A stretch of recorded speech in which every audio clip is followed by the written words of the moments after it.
એવી કોઈ fan moment sir જીવનમાં કે જેના લીધે બહુ ભાવુક થઈ ગયો એવું ક્યારે બન્યું હોય? ખૂબ બધી એક માજી લાભુબા જેના વિશે હું આગળ બોલી ચૂક્યો છું કે એક 72 વર્ષની આસપાસના વૃદ્ધા એક બા જે વર્ષોથી મારા ખૂબ મોટા ચાહક રહ્યા હશે અને કોવિડ સમયની ધૂળેટીના દિવસે સુરતમાં એમને અચાનક મને મળવાનો મોકો મળ્યો અને એ જ આનંદના કારણે આનંદના અતિરેકને કારણે મને મળ્યાની એ ક્ષણોમાં મારા જ હાથોમાં એમનો દેહ ત્યાગ થયો. That was a severe attack આનંદના અતિરેકને કારણે.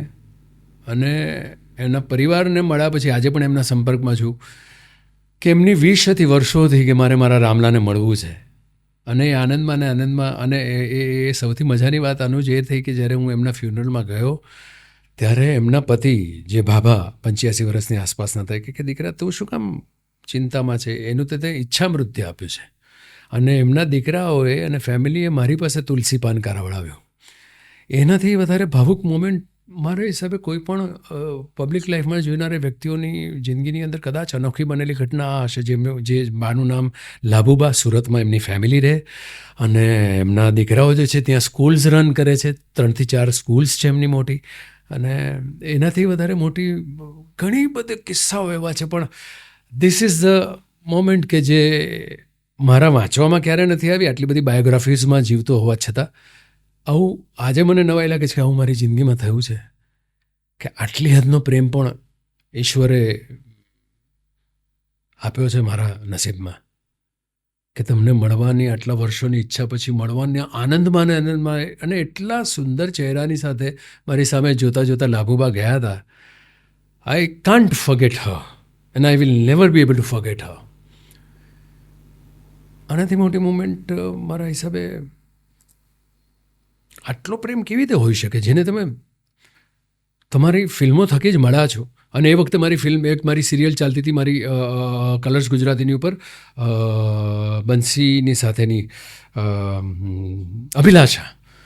એમનો સવાર પડે ત્યારથી ટેલિવિઝન પર મારી ફિલ્મો જોવાની, મારા સિરિયલ જોવાની, રિપીટ ટેલિકાસ્ટમાં જોવાનું અને એક જ મારે મારા રામલાને મળવું છે. અને એ ક્ષણ જ્યારે આવી ત્યારે એ 5 મિનિટ આવ્યા અને મારો સ્વભાવ છે કે બહુ વિનમ્રથી મળતો હોઉં છું ને મેં પગે પડીને એમને પછી માવડી ઠીક છો ને, મજામાં છો ને?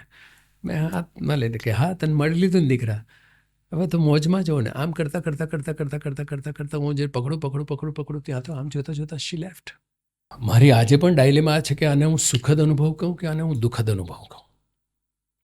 સુખદ એટલા માટે બન્યો કે એમના પરિવારજનોએ એ અનુભવ મારા માટે સુખદ બનાવ્યો છે. કારણ કે એટલી હળવાશથી એમણે મને સમજાવીને સંભાળવાના પ્રયત્ન કર્યા છે.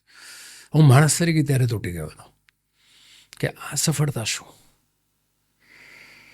પણ પછી મને મારા અમુક મિત્ર અને મારા પરિવારની સાથેની વાતચીતની અંદર અને ક્યાંક જાત સાથેની વાતમાં એ વસ્તુ સમજમાં આવી કે એટલીસ્ટ હવે હું ક્યારે એમ તો નહીં જ માનું કે મેં શું નથી અચીવ કર્યું. I have અચીવ્ડ.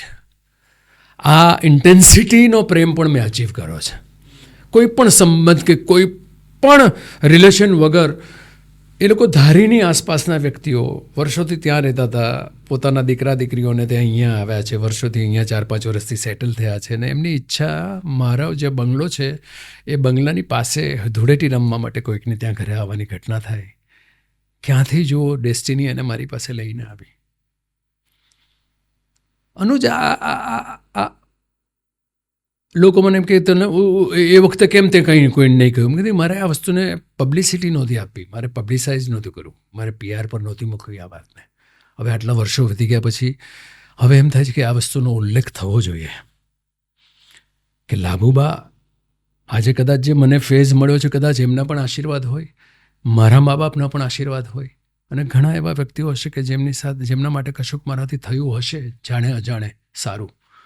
બાકી આ ફેઝ મારી લાઈફમાં કેવી રીતે આવે? નથી મારી પાછળ કોઈ સરનેમ, નથી સિનેમાની ઇન્ડસ્ટ્રીનો માણસ. હું આજે પણ કહું છું કે મિત્રતાની ઘટનાની અંદર આંકડો મારી પાસે 0 છે કે જ્યાં તમારો પોતાનો કેમ્પ હોય. એ માણસની પાસે એક પછી એક ઈશ્વર જો કંઈક વસ્તુ આપતો હશે તો એ આ બધા આશીર્વાદ જ હશે. ચોક્કસ. બહુ ઇમોશનલ પ્રસંગ કીધો તમે. મને કદાચ મને એમ હતું કે કોઈક એક ફેન મુમેન્ટ હશે, નાનકડી ભાવુક ઘટના, પણ આ તો બહુ ગંભીર અને બહુ જ એટલી આ કદાચ આવી કોઈ એક્ટરના જીવનમાં આનાથી મોટો એવોર્ડ કોઈ ના હોઈ ક્યાંથી શકે. હોઈ શકે? એટલે અને શું માનું અનુજ, હું માનું છું કે મને મળવાના કારણે, આનંદની એ લાગણીના કારણે કોઈ વ્યક્તિનું અહીંયાથી વિદાય થઈ જવું, એને હું કયો અનુભવ માનું? આજે પણ હું એ ડાયલેમામાં છું. પણ જ્યારે હું એમના દીકરા ભૂપતભાઈને આ લોકોની સાથે વાત કરું, વર્ષમાં એકાદ બે વખત મારી વાત થાય, આ પોડકાસ્ટ કદાચ જોતા હશે ત્યારે એમને ખ્યાલ આવશે કે what I am saying is કે એમની ફેમિલીએ કદાચ મારી અંદર છાતી પરનો ભાર ઓછો કર્યો છે એ કહીને કે તમે તો એને ઈચ્છા મૃત્યુ આપ્યું છે, એમને તો કેટલા વર્ષોથી તમને મળવાની ઈચ્છા હતી.